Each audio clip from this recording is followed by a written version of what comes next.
Quand un traitement n'est pas bien suivi, il risque de rater son efficacité. C'est aussi simple que ça. 18%, c'est énorme. Et donc le risque, évidemment, une infection qui perdure, qui est mal soignée. C'est le premier risque. L'autre risque, c'est un risque écologique. Un risque écologique pour la personne elle-même et puis pour l'environnement, de manière générale. Pour la personne elle-même, elle a finalement eu le microbiote perturbé par l'antibiotique. Elle risque donc de développer des symptômes aigus de diarrhée ou autres. Elle risque aussi que la perturbation dure un certain temps et on observe statistiquement plus d'intestin irritable dans les suites de l'antibiothérapie. C'est pour la personne.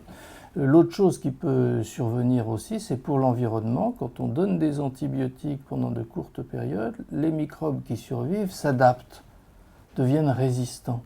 Et donc non seulement pour la personne elle-même qui porte des microbes résistants, mais pour tout l'environnement, on dissémine des gènes de résistance et on a de plus en plus de difficultés à utiliser certains antibiotiques qui perdent leur efficacité.